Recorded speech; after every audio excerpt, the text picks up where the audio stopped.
Hi everyone! It is not surprising to say that working from home at this point is pretty much like the new normal. We're used to rolling out of our bed just minutes before our Monday morning meeting.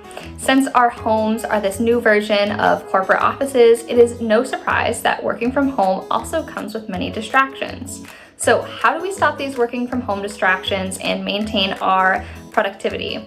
Keep watching to find out. Our first tip can actually be really difficult, and that is to hold yourself accountable. This takes a lot of self-control as well. Since your boss is pretty much this virtual human, at this point you are essentially your own direct manager now. While working from home comes with many perks and benefits, and just the opportunity to live a flexible lifestyle, it can be very easy to fall behind on projects and become less communicative with your work team. Now is the time to really practice that self-discipline and hold yourself accountable. Create a system of evaluation for yourself and reflect on every week once it is completed. In order to do this, you can ask yourself a series of questions like, did I meet all my goals this week? Was my paycheck really earned, or did I just kind of do the bare minimum? How productive was I this week in comparison to last week? And you can also compare this over like month-long projects as well. What is something that I am proud of this week? What can I improve for next week? And how are my stress levels? So you should ask yourself both questions where you can get results that feel good, but then also that you're keeping yourself in check. I personally really love to-do lists. As cliche as it is, I'll write down everything that I need to do that day. I usually do it daily just so I can be really specific with what I need to get done, and I get a lot of pride in checking everything off. It kind of motivates me in the sense that I feel really productive, and I also know that not every day I'm going to check everything off. Our next piece of advice is to take breaks. Locking yourself in the house for the entire workday might work for some people, but it is unreasonable and not necessary for most. Breaks are very encouraged.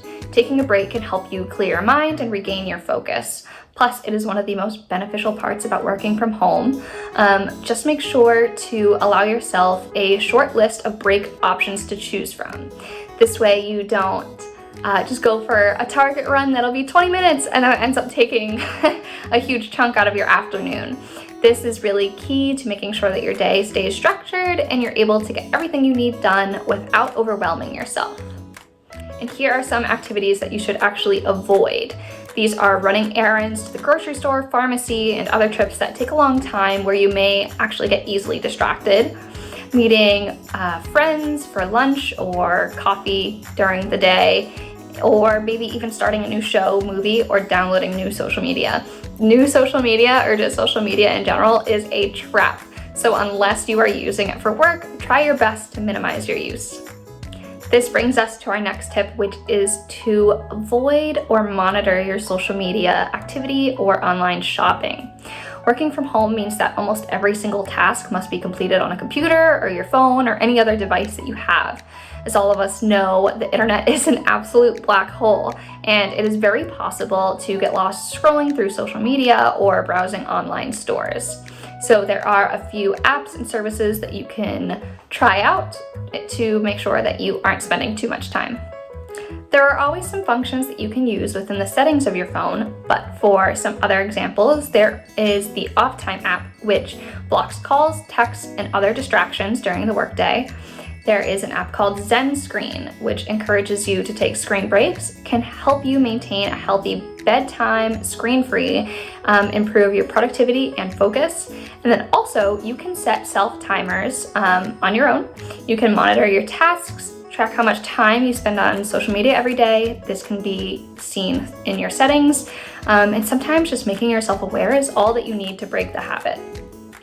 Our next tip is that you should always ask for help anytime you need it. You wear many hats. Being an employee is only a small part of our life. Some of us are parents, siblings, caregivers, children, entrepreneurs, and so much more. So don't be afraid to ask for help when you need it. Even when you are working virtually, this does not mean that you have more time to do it all. If possible, communicate with your roommates, family, or partner about your stress levels and responsibilities. This will help you stay more focused on your work during the day. And you should always communicate with business partners and teammates to let them know how you are managing your time and how you're just managing in general.